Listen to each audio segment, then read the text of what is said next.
My parents disowned me in an email. "You're not the son we prayed for."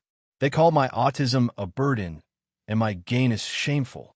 So I did the one thing they never expected. Growing up, I always had this nagging feeling like I was tuned to a slightly different frequency than everyone else, especially my parents. It wasn't like our house was a war zone, not in the early days. It was quieter than that, more insidious. My parents, let's just say, they had a very specific blueprint for their ideal son, a perfectly drawn outline. And me, I was the part that never quite fit, no matter how much they pressed or pushed. My autism wasn't a unique way of seeing the world to them. It was a series of inconvenient deviations from their norm. The overwhelming noise of a shopping mall that left me physically drained, that was me making a scene. The way I needed to process things to have my routines, that was me being stubborn or uncooperative. Their size became the soundtrack of my childhood. The air in our home grew thick with unspoken expectations, with their quiet, constant disappointment. It was an invisible weight pressing down. And then, when I finally built up the courage, the sheer desperate need to tell them I was gay, the awkward silences I was used to metastasized, they turned into something vast, something cold. Their disappointment was no longer a quiet hum. It became a chilling void where warmth used to be. But even then, even as the distance between us grew into a chasm, I clung to this stubborn little ember of hope. I told myself they'll come around. Time will soften them. They're my parents, after all. Love has to win, right? I was wrong. So deeply, devastatingly wrong. And that hope? It was about to be extinguished in the cruelest way imaginable. I remember spending years feeling like an actor in my own life, desperately trying to memorize lines for a role I was never auditioned for, let alone cast in. The good son. The normal son. I chased their approval like it was a life raft. I bring home straight A's, hoping for a proud smile from my dad. And he'd just nod, his gaze already drifting, maybe muttering something about how the kid down the street was captain of the football team. My mom, she had this way of correcting me. Not with anger, not usually. It was worse. It was this gentle, persistent pressure, like water slowly eroding rock. If I stymied when I was overwhelmed, maybe rocking slightly or fidgeting with my hands, she'd place a hand on my arm, a silent, firm command to stop. People will stare, she'd whisper, her voice tight with a shame that wasn't even mine to carry. If I recoiled from a sudden loud noise at a family gathering, my dad wouldn't comfort me. He'd just sigh, that heavy, disappointed sound again, and exchange a look with my mom. A look that screamed, "See? There he goes again." I try to shrink myself, to sand down all the edges they found inconvenient. I forced myself into crowded rooms that felt like an assault on my senses, pasting on a smile until my face ached.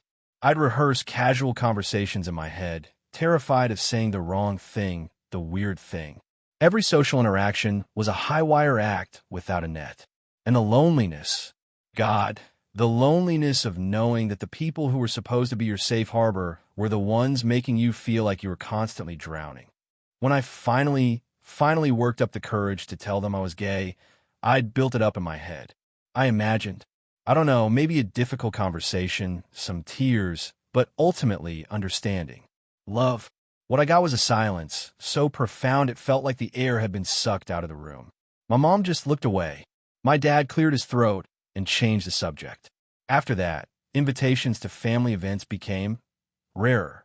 Phone calls became shorter, stilted. Their questions about my life, my friends, my happiness just stopped. I kept trying, though. I'd call. I'd send birthday cards. I'd offer to help with things.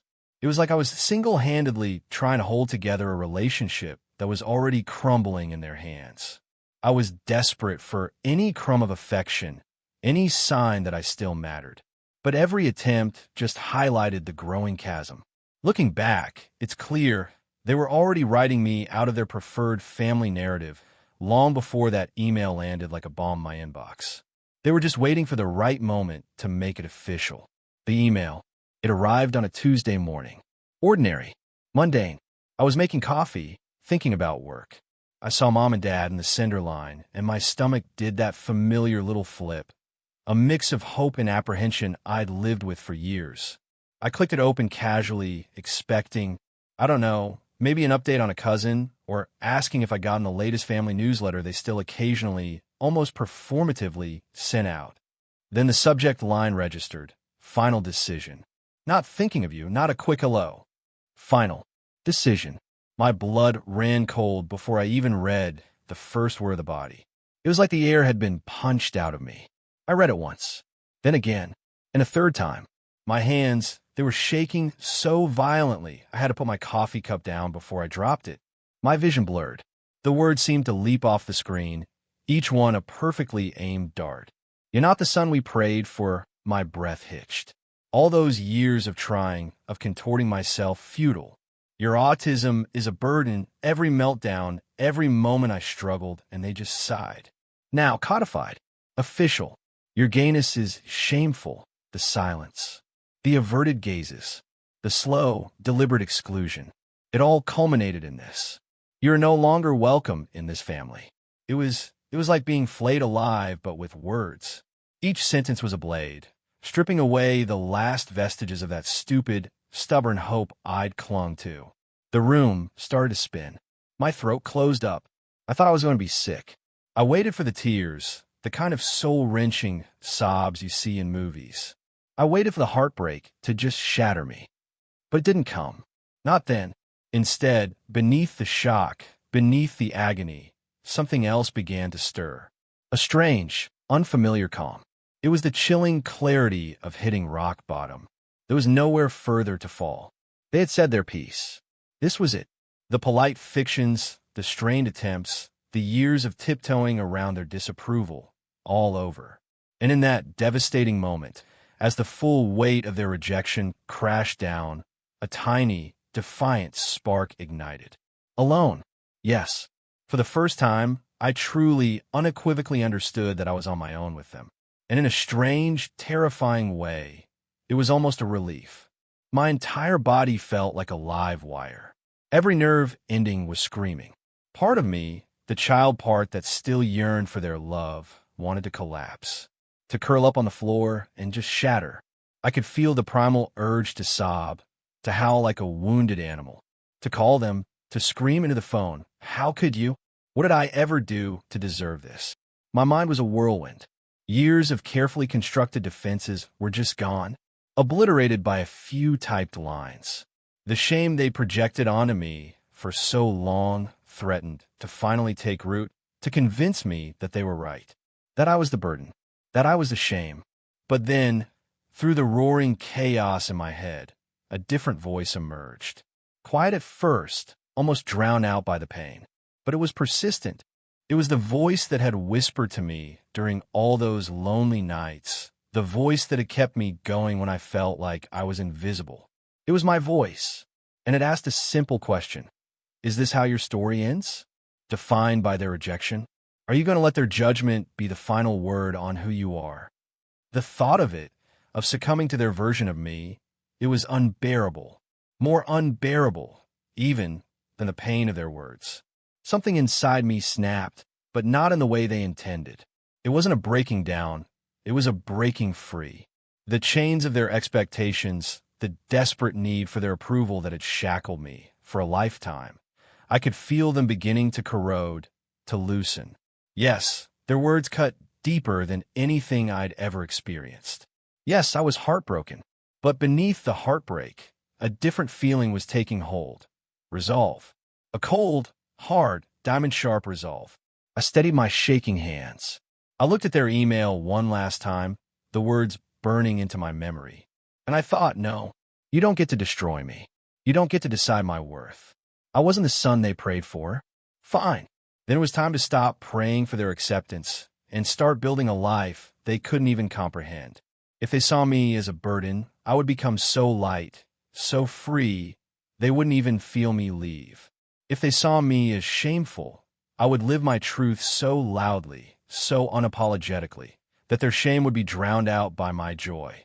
I closed the email, and then I opened my laptop. My fingers hovered over the keyboard. For a moment, I was tempted to write back a scathing reply, to list every hurt, every disappointment, Every moment they'd made me feel small and broken. I could have filled pages. I could have matched their cruelty with my own carefully chosen words. Part of me ached to do it, to unleash the years of pent-up pain. But then I looked at their final decision again, and I realized something crucial. Engaging with them, even to argue, even to defend myself, would still be playing their game. It would still be giving them power over my emotions, my actions. It would still be seeking something from them, even if it was just the satisfaction of making them feel bad.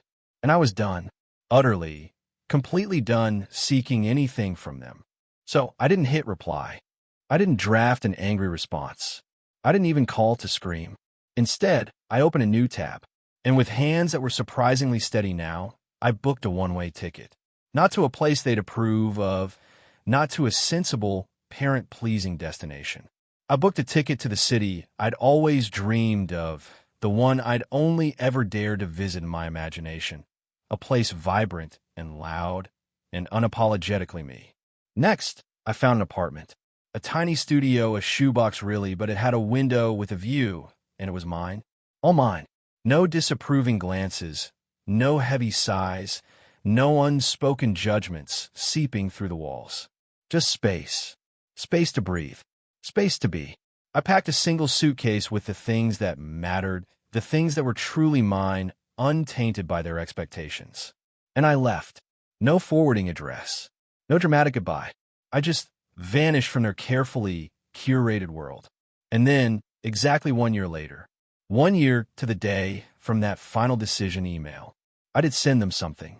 Not a letter full of anger or regret. Not a plea for reconciliation. I found the brightest, gaudiest postcard I could find, a picture of the life I was building, the joy I was cultivating. I wrote 3 words on it. Just 3. No return address. I just wrote, "I am enough." And I dropped it in the mail. Did they get the postcard? Did they read it? Did it make them angry or sad? Or maybe, just maybe, did a flicker of understanding, however small, pass through them? Honestly, I don't know. And the truth is, for the first time in my life, I realized it didn't matter. Their reaction, their validation, their approval, it was no longer the currency I was trading in. The power wasn't in their response. It was in my sending it. It was in me knowing deep in my bones that I am enough, with or without them. That first year was a revelation. Terrifying, yes. There were days I felt adrift, like I'd cut the anchor and didn't know which way the current would take me. But overwhelmingly, it was liberating. Every choice I made, from what I ate for breakfast to the friends I welcomed into my life, was authentically mine. There was no one to second-guess, no one to appease, no silent judgment hanging in the air. And a funny thing happened when I stopped trying to contort myself to fit their mold. I started to actually like myself. My autism, the way my brain is wired, it wasn't a burden anymore. It was the source of my unique perspective, my attention to detail, my deep empathy when I allowed myself to feel it without fear. It made me a better artist, a more thoughtful friend, a more observant human being. And my gayness? It wasn't shameful. It was just a part of me. A beautiful, integral part of who I am, like the color of my eyes or the way I laugh. And living that truth openly, without apology, without fear, it was like stepping out of a cramped, dark closet into the sunlight. The warmth of it, the sheer rightness of it, was breathtaking. I found my people. People who didn't just tolerate my quirks, but celebrated them. People who saw my sensitivity not as a weakness, but as a strength. My chosen family. They didn't need me to be anyone other than who I was. They didn't hand me a script. They helped me write my own. I don't hate my parents. That might surprise some people. But the anger, the bitterness, it's mostly faded. It's been replaced by a kind of distant sorrow. Sorrow for what we lost, or perhaps what we never truly had. Sorrow that they couldn't see past their own rigid expectations to know their actual child. But their inability to love me fully doesn't define my capacity for love or my worthiness of it. I learned that their acceptance wasn't a prerequisite for my own wholeness. I was already whole. I'd just been convinced I was broken. Walking away was the hardest and best decision I've ever made. It wasn't about punishing them. It was about saving myself. It was about finally understanding that I deserved to be the main character in my own story.